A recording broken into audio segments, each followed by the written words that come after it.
Eso estuvo chévere. Chama, era un mango bajito. Dame un segundito y te lo paso al tiro.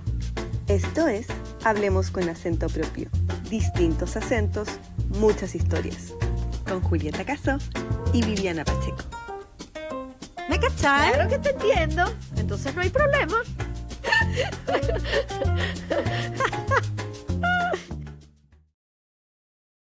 Hola a todos, bienvenidos a un nuevo episodio de este podcast Hablemos con acento propio, un espacio que hemos creado para compartir nuestras experiencias como migrantes. Desde acá, de Miami, Viviana Pacheco, y me puedes encontrar en el Instagram PachecoAVivi. Y desde Argentina a Buenos Aires, Julieta Casó, y me puedes encontrar en mi Instagram como Julieta Casó 07. Hola Vivi, otra vez nos encontramos aquí Juli. en nuestro espacio semanal para hablar sobre algo que nos gusta tanto y que estamos aprendiendo a vivir desde otro lado, ¿no? La migración. ¿Y de qué vamos a hablar hoy? A propósito, Bueno, ¿no? hoy queremos contarle a nuestros seguidores de por qué se nos ocurrió hacer un podcast de migración. ¿Qué fue lo que nos motivó a hacer este podcast? Que evidentemente es porque somos migrantes, pero además, ¿desde dónde queremos nosotros tocar este tema de la migración? Porque hablar de migración, hay gente que habla de migración con datos, hay gente que habla de migración como una problemática para buscar soluciones, hay gente que habla de migración como una realidad muy adversa y nosotros no, nosotros vamos a hablar un poquito de cada cosa, pero siempre desde una mirada optimista de este fenómeno migratorio que buscamos comprender como fenómeno porque las dos venimos de un área de estudio, nos gusta estudiar, pero además como mujeres que emigraron y que están aprendiendo a vivir con la migración. Así que va a ser un episodio interesante porque vamos a mezclar un poquito de teoría con práctica y con realidad. Así que ya sabes, ponte cómodo donde estés en este momento y ponnos mucha atención porque vamos a estar llenos de anécdotas, datos y también reflexiones. Y aquí empieza entonces un nuevo episodio de Hablemos con acento propio. ¿Cómo arrancamos, Vivi? ¿Qué es lo que crees que deberíamos tomar en cuenta para arrancar este desafiante capítulo de hablar de la migración? A ver, migración. Yo creo que, bueno, ahora todo el mundo habla de migración. Yo creo que no hay casi nadie que no conozca a alguien que no sea migrante. Pero la migración, si lo miramos como un proceso natural, ¿no? Es como que uno puede encontrarlo desde la glaciación, ¿no? Se habla de que los primeros seres humanos aparecimos en África, ¿no? Y que fue la glaciación lo que permitió a estos pueblos salir de África y salir a explorar, ¿no? Claro, uno dice, había un cambio climático que probablemente llevó a estos seres humanos a buscar lugares en los que tienen mayor probabilidad de sobrevivencia, ¿no? Pero tiene que ver con un impulso vital de explorar, de buscar mejores condiciones de vida, ¿no? Y eso hace que crucen por el canal de Bering, que estaba congelado, que llegan a América, etc.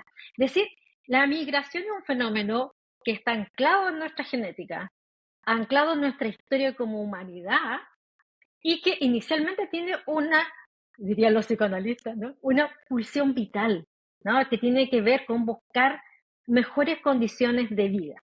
Ahora, desde ahí, ¿no? Uno puede decir, bueno, migrar entonces es natural. ¿Por qué?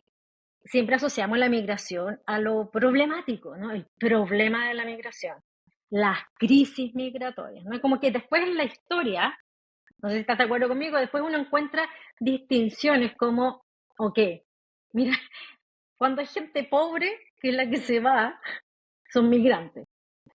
Cuando hay gente con poder que se va, son colonizadores, ¿no? Pero uno pudiera problematizar eso y decir, bueno, pero los dos salieron de su país para ir a otro lugar, ¿no? Porque uno es un problema y el otro no es un problema, o porque uno tiene poder y el otro no tiene poder, ¿no?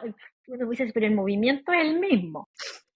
Y vas te das dando cuenta cómo el tema de la migración, como de la movilidad, la interpretación que hacemos de eso mucho tiene que ver más bien con el contexto, ¿no? Y con las características de qué tanto grado de libertad tiene una persona para salir de su país, para ir a otro, ¿no? Entonces, no sé, pues reconocemos otros datos curiosos. Hay gente que dice que hay un gen migratorio. Entonces te dicen que es un gen, parece que es el mismo, o que explica, por ejemplo, el déficit atencional.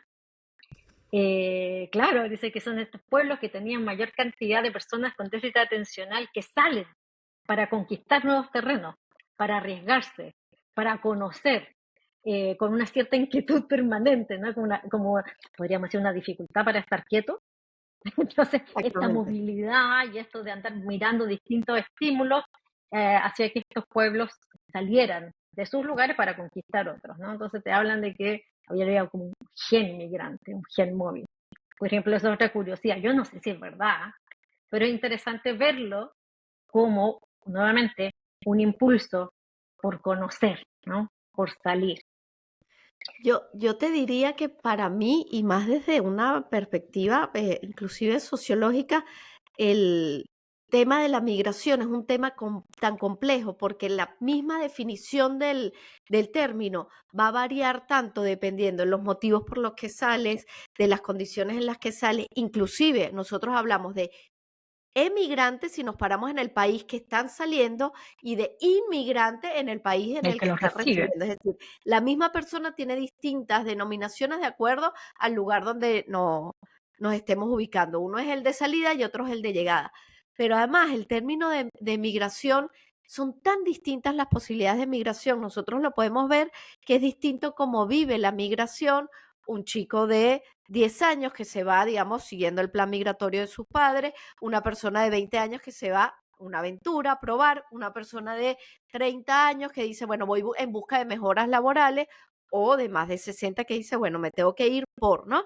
Pero siempre es importante tener que hay algunas características que todos los migrantes compartimos, Mm. que es la realidad que dejamos nuestro país de origen y nos instalamos en otro país donde se requiere un proceso de integración desde lo legal, cultural, social, productivo, todo, y no somos iguales a los que están ahí en algunas determinaciones. Primero, quizás somos muy distintos físicamente, pero hay una diferencia. Entonces, yo creo que lo que distingue y que a nosotros nos permite hablar, no tanto de la migración, sino del migrante, porque algo que buscamos nosotros aquí en nuestro podcast es entendernos a nosotros en esta vivencia que hacemos diariamente, ¿no?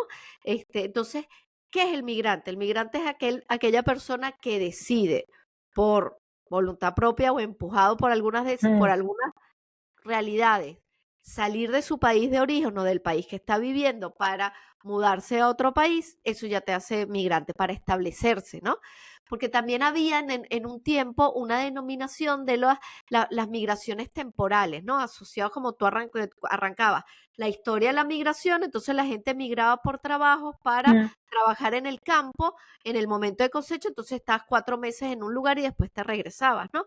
Un poco como esas migraciones que asociaban y en las imágenes eran los pájaros que migraban en manadas en Según busca de época, mejores condiciones de vida, claro. ¿no? Pero yo creo que la migración hoy también cambia porque primero la mayoría nos animamos a hablar de migración. Antes se asociaba más la migración con un abandono, ¿no? Porque era Mm. cierto, tú te ibas a principios del siglo pasado, por ejemplo, la migración europea que huía de las guerras, que tú lo mencionaste, se iban para quizás nunca volver. Entonces, en realidad, la migración está asociada con un destierro, con un chao, hasta luego. Hoy en Hasta día no. nunca, Hasta nunca, nunca. exactamente. Hoy en día no. Hoy en día nosotros migramos y tenemos además la posibilidad, en algunos casos, ya contaré mi Mm. historia como venezolana, que es un caso particular del fenómeno migratorio en América Latina hoy en día, que además a nosotros nos junta en un trabajo a hablar de migración y ha llamado la atención en todo el continente la cantidad de migrantes venezolanos que estamos en todos los países y que nos hacen, creo que a la mayoría le hace reflexionar y decir, oye, pero antes aquí no había venezolanos y ahora hay muchos venezolanos, ¿qué está pasando, no? Pero lo que quería decir es que va cambiando un poco Mm. con las necesidades del mundo y las necesidades del propio migrante, ¿no? Y como Eh, las características del mundo también, porque mira, si uno mira las grandes olas migratorias, efectivamente a finales de 1800 hay una ola migratoria importante de Europa, como dices tú, a América. Después de la Segunda Guerra Mundial hay otra ola migrante importante. se habla de ola migratoria. Y no es hasta finales del siglo XX que se habla de crisis migratoria.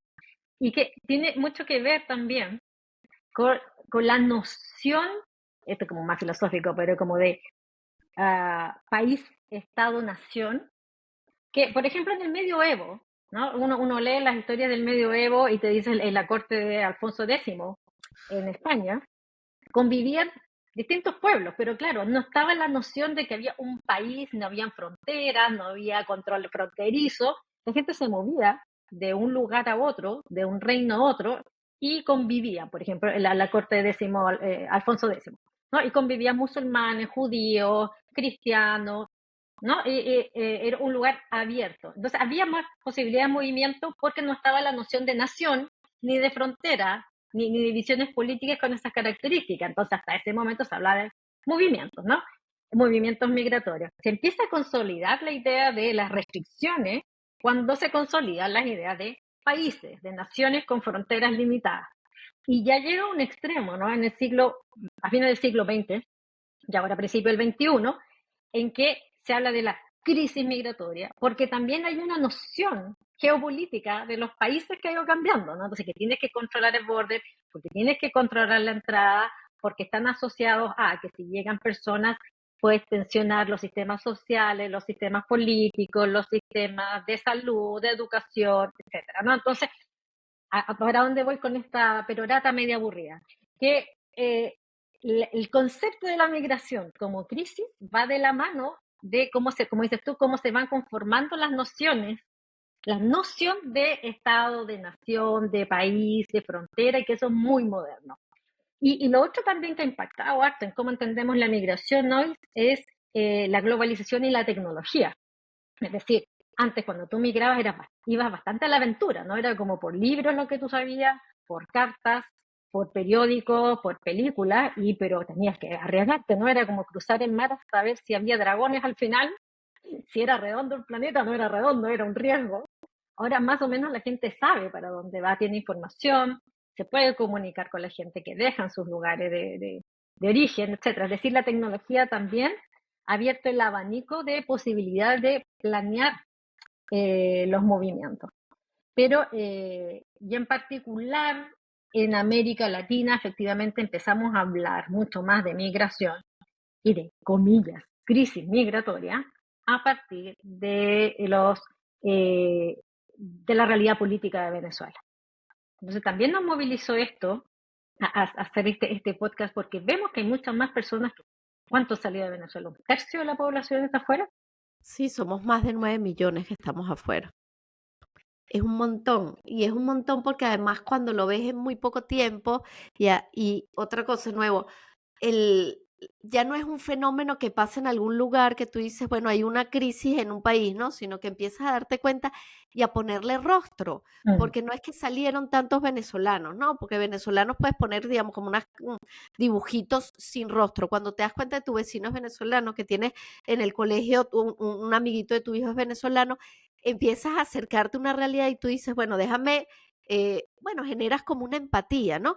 Que creo que también esta empatía que se ha hecho de humanizar más los fenómenos migratorios, que no es simplemente una cantidad de gente o de personas que salen de un país y se instalan en otros países, es que fíjate que ya no se habla tanto el término extranjero. Antes, inclusive en las cédulas o en los documentos de las personas migrantes, te ponían en grande Ahí. extranjero, ¿no? Y extranjero es una palabra súper fuerte porque es algo que es totalmente extraño, ¿no? Y tú te pones a ver y tú dices, de verdad somos tan extraños por hablar distinto, por tener distinto acento, por físicamente ser distintos. Y tú dices, creo que no. La idea de ver la migración como un derecho humano universal, como que la gente tiene que uno debe y puede cambiarse el lugar, hace que además los países que reciben los migrantes tengan una nueva cultura, un nuevo aprendizaje. Entonces, se tiene que empezar a cambiar. Sí hay un tema de un reto para el país que recibe y sobre todo cuando hablamos de oleadas migratorias, como tú dices, estas crisis migratorias. Pero creo que si empezamos a ver la migración como un fenómeno más natural y entender que el otro, aunque no lo comprendamos tanto, que sea marcadamente distinto a nosotros, tiene algo que aportarnos, yo creo que los procesos migratorios y los procesos de integración serían mucho más livianos. Y pongamos un ejemplo, Ujú. nosotros vemos a nuestros hijos cómo se integran y no les importa de chiquitos, de 5 años en el colegio. No ven tanto las diferencias, simplemente quieren jugar o quieren las diferencias las podemos utilizar para crear muros o para sumar a lo que estamos haciendo, ¿no? Y creo que es algo importante porque además cuando eres migrante, yo que estudié siempre la migración y que en Venezuela, como ya he contado, siendo hija de padres argentinos, éramos una familia de migrantes, fue cuando llegué acá que lo viví en carne propia y dije, wow, esto de verdad, no es Por fácil, Dios, ¿qué cuesta?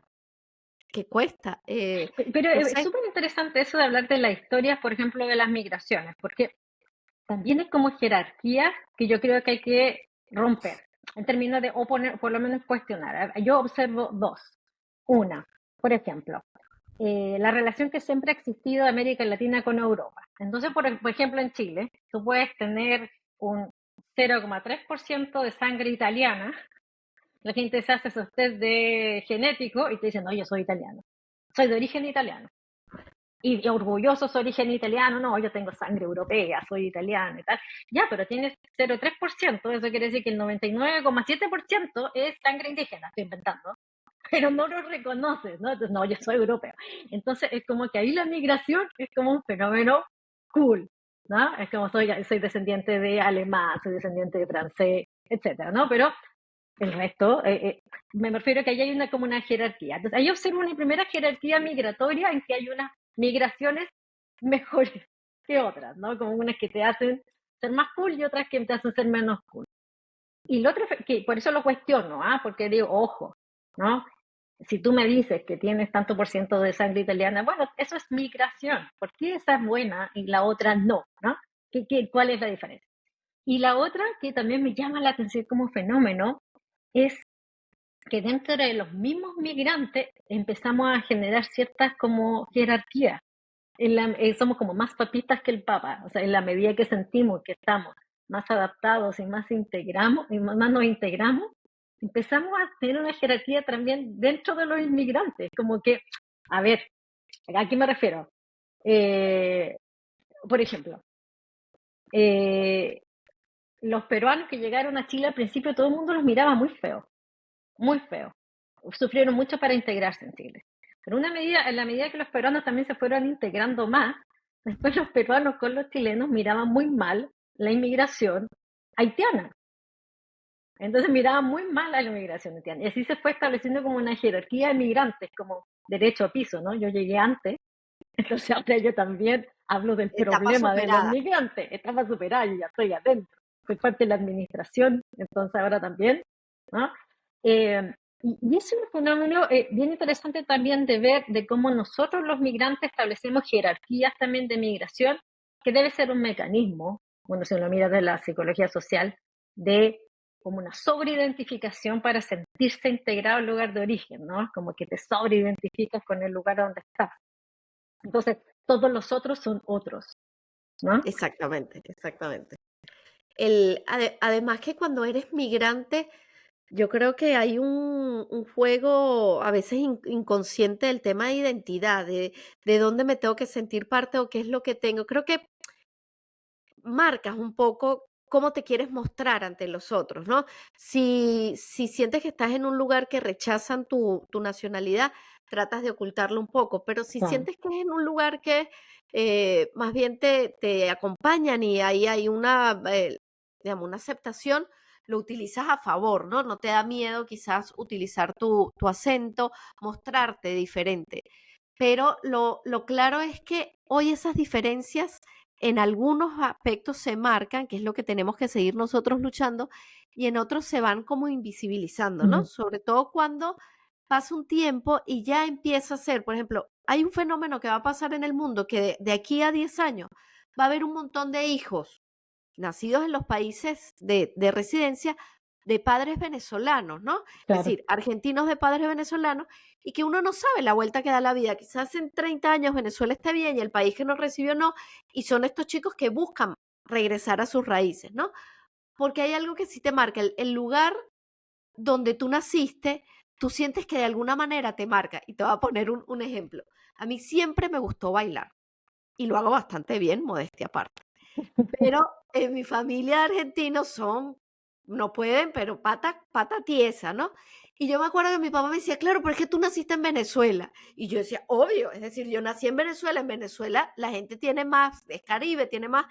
Y después, muchos años después que digo, pues tiene que ver, si yo en realidad de Venezuela lo que tengo es la suerte de haber nacido ahí, está bien, me Como si hubiese criaron, influido el clima. pero no hay sangre venezolana en mis venas, ¿me explico? En las de mis Claro, hijos, sí. Pero de nuevo, tú dices, ¿dónde me nace la nacionalidad? mm, ¿La nacionalidad es porque nací o la nacionalidad es porque me formó y crecí? Porque mi hermano, por ejemplo, nació en Argentina y a los 3 meses se fue a Venezuela. Y él se siente argentino. Eh, que sí, tú sientes un agradecimiento porque es el lugar de tu tierra, ¿no? Pero, de claro, el nuevo, arraigo a empiezas a la tierra. pensar, Claro. ¿dónde, Mm. qué me marca? El lugar donde nací, el lugar donde crecí, el lugar de mis padres. Y después hay algunas familias compuestas por, que uno no lo habla tanto, por 3 nacionalidades. Por ejemplo, hay gente que yo conozco que tienen los padres venezolanos, el hijo de una nacionalidad y el hijo de otra nacionalidad sí se mudó. ¿Qué nos hace distinto? Porque en realidad nos, nos formamos y crecemos en unas costumbres que decidimos nosotros cuál vamos a marcar más, ¿no? Claro. Fíjate que acá en Miami, en el colegio, a mí les llama la atención que hay como una cierta como competencia de quién es más latino, quién es de verdad latino. Entonces dicen, no, yo soy latino, yo soy argentino. Y entonces te dicen, ¿cómo va a ser argentino, mamá? Si su abuelo era argentino. ¿Por qué quiere mostrarse latinoamericano? No, no es latinoamericano. Y hay una lucha de quién es más latinoamericano, quién habla mejor español, ¿no? Porque hay una diversidad de orígenes. Claro, hay familias en que, como decías tú, están marcadas por distintos momentos migratorios, ¿no? Entonces, claro, se escoge cuál es el elemento de la identidad propia. En ese Y yo caso, creo tú que tienes como opciones y yo creo que no hay familia, Vivi, que no que no tenga. tenga un migrante digamos, no digo 5 generaciones arriba, pero abuelo o bisabuelo migrante, cualquiera. Es decir, no hay ninguna raza pura que no haya migrado, ¿no? Que no se haya mezclado. Pero además creo que sin la migración no hubiésemos logrado tanto crecimiento cultural, ¿no? Hoy uno lo ve en la gastronomía, en la música, en los estudios.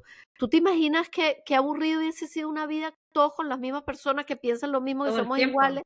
Este, Pero si tú lo miras hay incluso desde la biología, necesitas variedad genética, ¿no? Cuando los genes comienzan a mezclarse entre sí, lo que se empiezan a potenciar son las enfermedades, son las mutaciones, ¿no? Entonces, la claro, biología te está dando cuenta de que la variedad genética es lo que hace que, por ejemplo, seamos cada vez más sanos. O sea, la diversidad biológica es importante para la sobrevivencia de la humanidad como de especie. ¿Te das claro, cuenta? y después hay características muy físicas que tú le otorgas a cada una de las nacionalidades. No sé si a ti te pasa. Yo veo una persona caminando en la calle y puedo decir, ese es venezolano. Y es raro que me equivoque. Ah, no, yo no puedo. No, no puedo. Pero me pasa, por ejemplo, a mí, que yo no tengo pinta de venezolana, porque no tengo la sangre venezolana, estas canas son sureñas de aquí a cualquier lado, pero hablo muy venezolano y mi DNI no tiene el número de extranjero. Y yo voy a algunos lugares y la Claro. gente ve el DNI, me ve a mí, ve el DNI, me ve a mí, y le digo, sí, yo soy venezolana. Es que no parece, pero soy venezolana. Y así hay un montón de cosas que tú tratas de ver. Hace nada estaba hablando una profesora de la escuela de psicología y me decía, en estas palabras, chama, pero a ti no se te ha pagado ni un poquito el acento. Y yo después que traqué la Ujú. llamada dije, ay, qué desagradecida soy, es verdad, no hablo nada argentino y tengo 5 años acá. Hay un montón de cosas que tú empiezas a asociar en esa gran cosa Mm. de ser migrante, que es tantas cosas ser migrantes y por dónde te agarras, qué te define. Si yo, o si le preguntamos a los que nos escuchan y nos ven, ¿qué es para ti ser migrante? O sea, ¿cuál es la característica que te define como migrante? Ante otros, la forma de Ante caminar, de hablar, otros. de moverte, ¿qué te define? Porque el interesante de la migración, que es la vuelta que queremos darle acá también, es que la migración de alguna forma, y esto puede sonar muy kumbaya, muy hippie, pero efectivamente te acerca a avanzar un poco en la comprensión de lo humano. A ver, años atrás, por ejemplo, en Chile había muy poca migración. Y los chilenos nos reconocíamos entre nosotros, somos todos parecidos, nadie llegaba, las mismas familias, los mismos apellidos, las mismas clases sociales, las mismas costumbres. Eh, el ver gente distinta, con acentos distintos, como nuestro podcast, con costumbres distintas, con fenotipos distintos y convivir con gente distinta, evidentemente te acerca a comprender el fenómeno humano, pero desde la variedad, desde que hay diversas formas de ser seres humanos. El cuento es claro, cuando uno respeta eso o no lo respeta, qué niveles de conflicto te genera, pero esos son otros temas, digamos. Pero la variedad y el estar en contacto con otras personas, efectivamente como que te amplía tu comprensión de lo que es la Totalmente. experiencia humana, ¿no? Yo creo, y eso que tú dijiste, la frase, creo que tendríamos que aplicarlo, frases célebres en cada uno de los episodios. Yo creo que la migración te hace ser más humano, te lleva a un lado más humano. Primero porque te reta a ti mismo y te das cuenta de las capacidades que tienes de superar adversidades, pero además porque te permite ver al otro desde otra mirada, ¿no? Al otro que te recibe quizás con agradecimiento o con Con una miedo comprensión distinta. también. Y empiezas a ver a los otros migrantes también distintos, porque te das cuenta lo difícil que es el proceso. Entonces, para mí, indudablemente, la migración te hace ser más humano. Saca tu lado más humano, quizás. Así, Yo frase creo que típica, una cursi. típica. Bueno, entonces con eso podríamos irnos quedando. Esa es la razón por la cual nosotras los invitamos a ser parte de esta comunidad, de ir escuchando nuestros podcasts, de ir participando con sus opiniones, sus vivencias, sus preguntas, sus consejos, de ir compartiendo con nosotras, porque efectivamente tenemos la convicción de que la migración sí nos permite comprendernos más, como decíamos, avanzar en nuestro nivel de humanidad, ampliar nuestras posibilidades de comprensión del otro, puede ser una oportunidad de enriquecimiento mutuo, ¿no? Entonces, por eso los invitamos a que compartan con nosotros y vamos ampliando nuestra comunidad. Nos puede... Dime. Yo creo que quería agregarme que con la idea que invitar a los que nos escuchan que no son migrantes, que quizás muchos no sean migrantes, que piensen cómo ven ellos la migración o cómo se verían como migrantes, ¿no? Porque eso también nos ayuda a entender una realidad. A veces te dicen, hay que ponerse en el zapato del otro. Yo creo que no necesariamente hay que ponerse en el zapato del otro o vivir esa realidad, sino nada más entender, ¿no? Y ahí amplías también tu voz. Entonces, quizás este podcast que es de migrantes, para quizás la población que más le interese son migrantes, nosotros lo abrimos y compártele, que alguien que lo escuchó, que sea migrante, diga, quiero que alguien que sea local, de alguna manera, escuche esto a ver qué piensa de la migración, porque la migración también es los que nos reciben, que también conviven con la migración. Así que ese es el reto que yo dejo para esta semana, para que piensen, para compartir en nuestro próximo episodio. Así es, así que muchas gracias nuevamente por escucharnos. Los esperamos para la próxima entrega, el siguiente episodio, y que tengan una muy buena semana. Chao. Y recuerden seguirnos en nuestras redes, @conacentopropio en Instagram y en los Instagram particulares de Vivi y el mío, que vamos a estar también compartiendo información. El mío es Julieta Caso 07 y el de Vivi. Pacheco A. Vivi. Así que gracias por escucharnos, compártanos, escríbanos y hagamos una linda comunidad con acento. Esto fue Hablemos con acento propio. Distintos acentos, muchas historias. Si te gustó este podcast, recuerda seguirnos y suscribirte.